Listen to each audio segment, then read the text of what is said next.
I've just cut these beautiful Japanese anemones out of the garden. I'm going to put them in a tiny vase and add them to a little vignette I've created underneath the bell jar. Every time I look at them in all their delicate beauty, I'm just thinking, wouldn't it be great if they just last forever? And of course they could if I preserve them using silica gel. So if you've ever wondered how to preserve your fresh flowers with silica gel, carry on and watch through to the end of the video. But before I get started, I should say I have had a practice already, and I tried using my silica gel in the microwave, and for me this was a total no-no. I think the problem was I couldn't adjust the heat setting for my microwave and also the timing. So my microwave is set at a high heat, and also the minimum amount of power I can use is 30 seconds at a time. So you might have more success if you've got a microwave that is more adaptable. And if that's so, I will hunt out a video for you that shows you how you can preserve your materials using silica gel in a microwave, and perhaps you'll find that helpful. The method I'm going to use is just let the silica gel do its own thing at room temperature. This is a new buy for me. I spent a whole 50p on this tiny jug from a charity shop. So arranging these 3 Japanese anemones couldn't be any easier. Notice how the leaves of the Japanese anemone just covering up the mouth of the little jug, and just looks absolutely perfect. I've got a wood round here and a vintage cup and saucer which came from my mum's house, and also a vintage book which I'm probably picked up from free from a neighbour who's been giving away lots of books over the summer.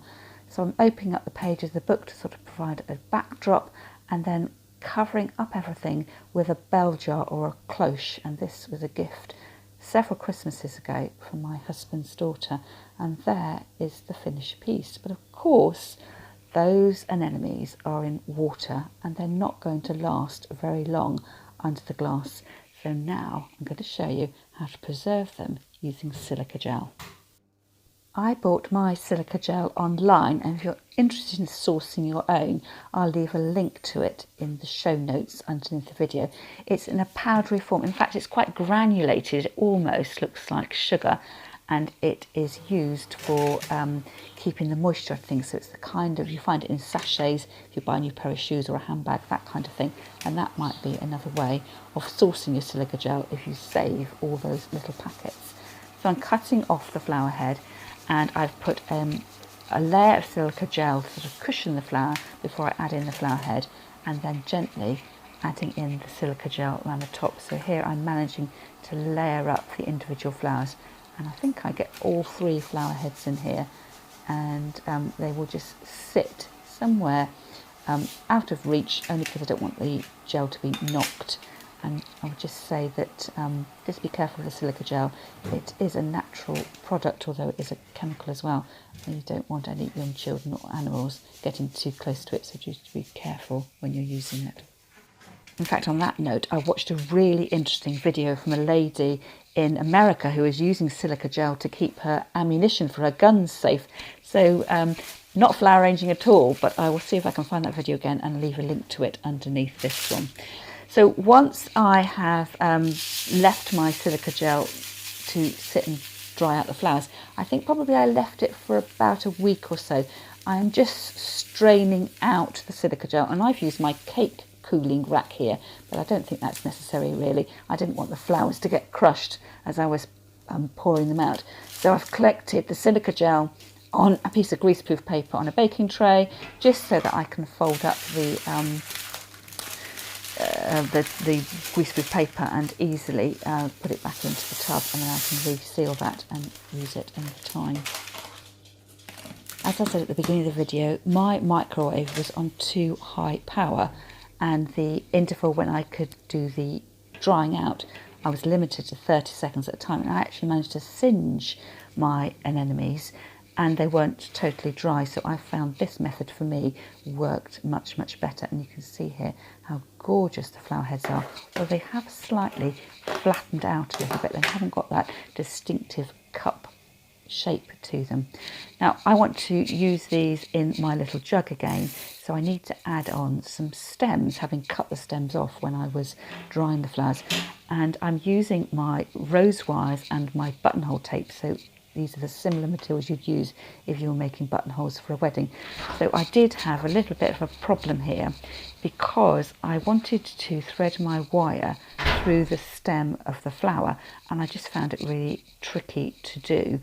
And then I resorted to folding over the wire to make a little shepherd's crook, and then lay that up against the natural stem of the flower, and then taped everything in place. So I'm replaced the natural stem of the flower with a little metal stem, which is covered with a green tape to try and make it look more natural. Now, as you can see, as I'm wrapping the wire around, I'm starting to lose some petals, and I do go on to lose a few more petals when I add the tape. So it's just a very delicate process. And in actual fact, although the flowers looked okay at the end of the process, I decided to do things a little bit differently, and I'll show you that at the end of the video. And I think really my second method was a much better way of drying the flowers and giving them back a stem. So here is my little mini bouquet of the preserved flowers with their stems put back on, and when I hold them in my hand to group them together, I'm being very careful to hide the slightly damaged flower underneath the others. And the beauty of having them on a little wire stem is you can bend the stems so the flowers sit where you want them to be. I then use a piece of my stem tape again just to bind everything together so it holds, so the flowers aren't going to flop in different directions. I cut that off and then cut the stems to length. And then I need to get them to sit nicely in the little jug. So what I do is to get some, well, first of all I cut them to length by measuring up against the jug, and then I use some white tack and mush that around in my hand and use that to hold the flower stems upright in place. It also gives them a bit of weight at the bottom, a bit of rigidity as well. So I put that in. First of all, I tried pushing it in place with my fingers. It didn't quite work, so I then eventually took the blue tack out, the white tack out, and I attached it first of all to the stems, and then got those in place, and then put it down inside my jug, and that held up really well. So I was really pleased with how it worked out, but I do think I could do the stem fixing in a slightly easier way, and I will show you that at the end of the video. So here is my cloche again, this time with the silica gel preserved flowers in it, and they look absolutely amazing, and I'm so pleased with the way this technique worked out, aside from the fact that I did have difficulty wiring up the stems afterwards. Now, I seem to have not filmed the bit where I wired up my stem on the fresh flower, but I used exactly the same technique as I showed you before. Made a little shepherd's crook hook at the end of my rose wire, laid that against the natural stem, and then wound it round a couple of times to hold it in place, and then covered up the wire using my stem tape. So when I preserved the flower, it was preserved with the natural flower head and then the wired stem, and I was really pleased with the way it worked out. It just meant I wasn't knocking off the dried petals, because when I was doing the delicate wire work, the flowers were lovely and fresh, and they still had a lovely sort of suppleness to them. And again, I was really pleased with the way this turned out. So I hope you've enjoyed the video. Don't forget to give it a thumbs up, ask me a question, and don't forget to subscribe to my channel, and I'll see you again next time.